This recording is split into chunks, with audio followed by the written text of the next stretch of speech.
Regressor of the Fallen Family, Chapter 36. Chapter 36. Who has come to visit? Well, it's a man named Logan McLean. He came without an appointment and insists on speaking with my lord, pushing quite aggressively for a mention. Upon hearing this, Felix's expression notably hardened, and the knight witnessing this also wore an increasingly stern look. I apologize. I will send him away immediately. No, let him in. Excuse me? The knight's eyes widened at the unexpected response. He let him in. With a low voice reverberating, Logan was able to enter the modest-looking office. Unlike the usual noblaic offices filled with paintings, pottery, and lavish decorations, this one was furnished with simple pieces. A handsome, middle-aged man with a golden beard that reached his chin sat by the window, through which sunlight streamed, his friendly eyes notable. As soon as Logan saw him, he bowed his head. I'm honored to meet the Sword Sage. I am Logan McLean, the eldest son of the McLean clan. McLean? Isn't that the territory in the southwest? What brings the son of that region all this way? The voice that matched the stately appearance. He looked about 40 or 50, but that was due to his powerful aura suppressing his aging. In truth, he was nearly 70, an old sword sage. Felix Esperanza, respected as the strongest sword sage in the Grandia kingdom. As Felix's solemn gaze fixed upon Logan, he remembered the warning voice of Philip before coming here. Anyway, I'm not going. Absolutely not. If something happens to you, Logan, I'll pretend I know nothing. You got that? Philip hadn't understood Logan's confidence about seeking out the sword sage. To put it dramatically, what Logan intended to do was akin to knocking on the door of one of the kingdom's most powerful and superhuman figures, and saying, "Are you perhaps impotent? And did you steal my goods yesterday?" That was essentially the plan. You're just inviting trouble. We could have ignored the whole thing. If things go wrong, we're screwed. Although Philip wasn't really wrong to worry. But if that man truly was the sword sage, then this was an opportunity that Logan couldn't miss. The chance to form a good connection with one of the country's highest authorities. Such a chance was certainly worth taking a gamble on. I don't have to bring up yesterday's incident. If he truly is the sword sage and the rumors are true, then Logan had a way to fix it. Philip might think it was just another tall tale, but the effects of the remedy were unquestionably real. Of course, the 2 doses he had taken the previous day would not have been enough to see a proper effect. The problem is figuring out whether the thief from yesterday was really the sword sage. Even facing him directly, Logan still had no absolute certainty. After all, who could comprehend why a man of sword sage's stature would personally carry out such an act? However, the mere fact that sword sage Felix agreed to meet with a no-name countryman at the drop of a hat added to Logan's confidence in his assumptions. And Logan had come with the perfect gift, assuming all his conjectures were correct. It is an honor to meet you, and this is. No sooner had Felix finished speaking than Logan quickly retrieved a box from his pocket. I've recently started a business in the capital, and on the way to see you, I brought this gift. Despite it seeming customary to offer a reply, Sword Sage remained silent. Felix observed Logan in the box without any discernible emotion in his eyes. However, Logan, undaunted, walked confidently towards him. The product I sell is called Impo-Rick, a tonic. Its effectiveness is proven through various nobles, and it's already guaranteed to be an excellent drug for men. Is that so? Felix's voice, deep and discharged, was unmistakably uninterested. Yet Logan's following words caused a slight tremor in the sword sage's blue eyes. But such things are hardly necessary for a superhuman like you, my lord. Hence, I prepared a more special item. Upon seeing this, Logan silently cheered within. I was right. Lear, his indifferent expression was probably due to the ineffectiveness of Impo-Rick. Given the way Impo-Rick worked, it naturally made sense. The flesh of the monster Karok contained toxins, and the cost-effective antidote mitigated its toxicity without harming people. However, a slight toxicity remained, mixing with the flesh's composition to act both as an aphrodisiac and a remedy for sexual dysfunction. This function was so powerful that, in that particular area, it even seemed to have restorative effects. But what if it met a superhuman or a user of aura? That minute level of toxicity would have had no impact on such a sturdy constitution. Hence, the solution was simple. Concentrate the toxin to an extreme degree. Click. Logan, smiling, opened the lid of the small box. This is the very. Inside was a pill, ornately wrapped in gold leaf, a special limited edition. Felix let out a single complex sigh. Little did he know, the special limited edition was merely 50 pills condensed into one, with gold leaf as nothing more than fancy packaging. I had my share of hardships swallowing it. The agonizing pain in his stomach and the part of him that refused to settle. Recalling the hardships he endured through self-experimentation just before coming here made Logan briefly break into a sweat. Had it been an average person, they would likely have died when, even as a possessor of the Force Core, he had struggled so much. But for an aura user, he doubted the toxin would cause any internal pain. At that point, only the effectiveness would remain. The miraculous effect wrought by the flesh of a monster, a creature not fully understood even in his previous life. This gave Logan the confidence to extend the offer. It may not catch your eye, but please consider it a token of my concern for your Excellency's health. That's all you seek? Nothing more? If you have any wishes, feel free to voice them. This seemed to suggest hidden implications, but Logan's response had no hesitation. Bringing up last night's incident or making demands would spoil everything. Now it was enough merely to continue the connection with Sword Sage Felix.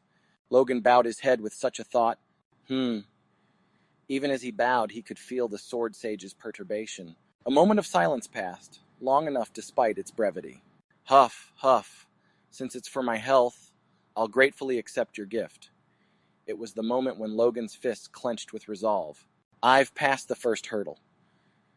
They had tacitly acknowledged each other's knowledge about the previous night's events, and yet had avoided discussing it, establishing a fresh connection instead. What was left was merely to wait for the result.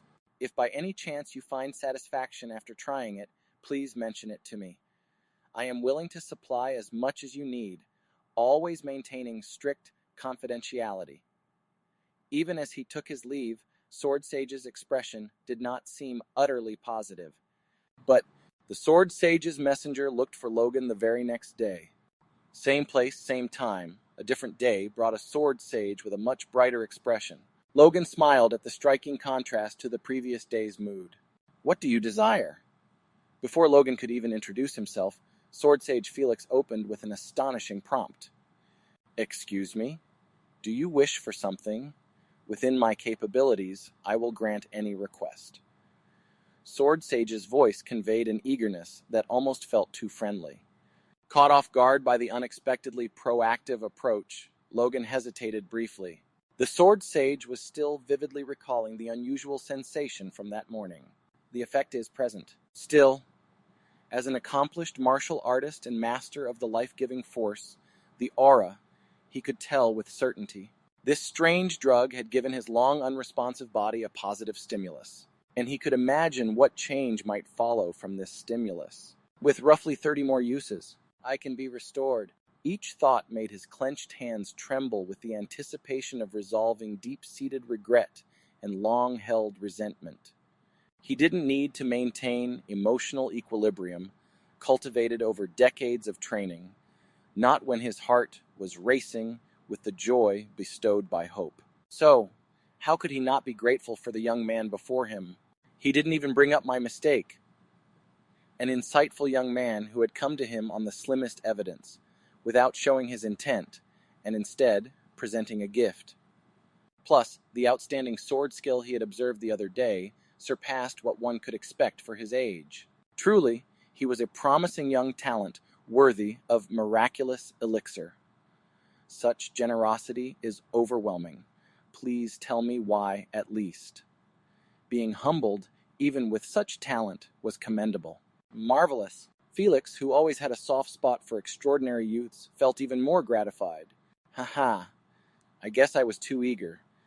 Well, the gift you presented yesterday has shown the possibility of healing my long-standing pain. Therefore, I wish to repay you. Yesterday's gift. The mention of the drug's effect would normally have been embarrassing, especially so for someone with a social status like Sword Sage. However, the countenance he wore as he said it shone genuinely bright. Looking at Sword Sage's expression, Logan gained another assurance. The rumors appear to be true indeed.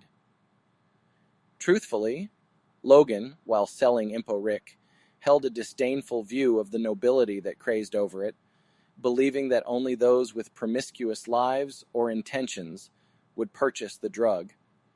Yet he had to acknowledge anew that there might indeed be legitimate therapeutic uses. Very well. Do you have any requests for me? Speak frankly.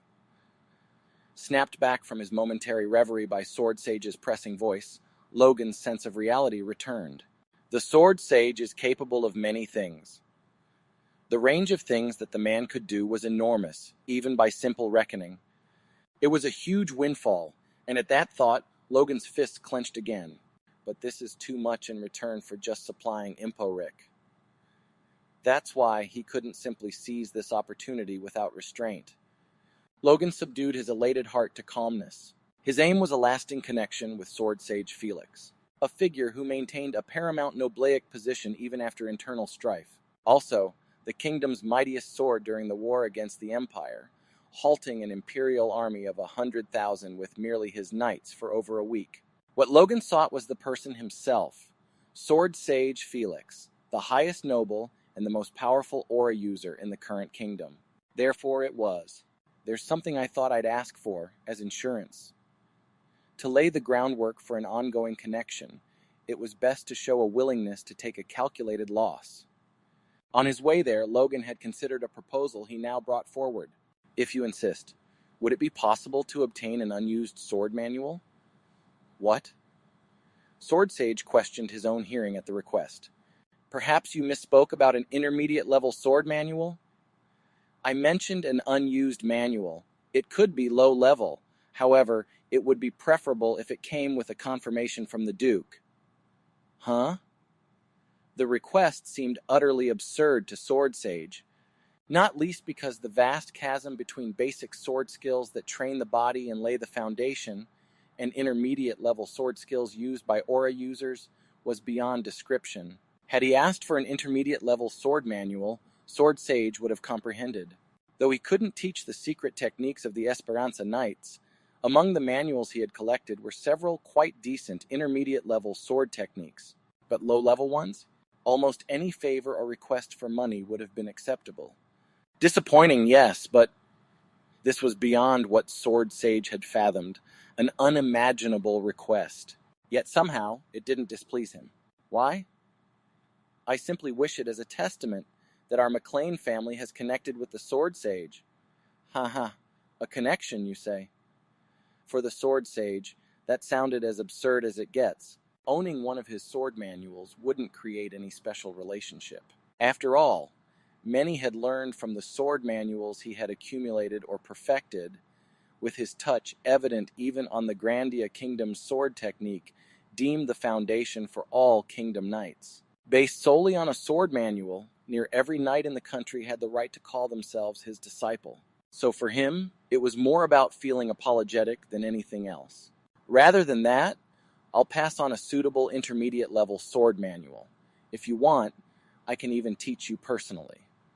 An exceptionally generous offer, and Logan seemed momentarily affected before he responded again. If it's about intermediate-level sword skills, I believe our McLean family's technique isn't lacking either. It was an empty boast.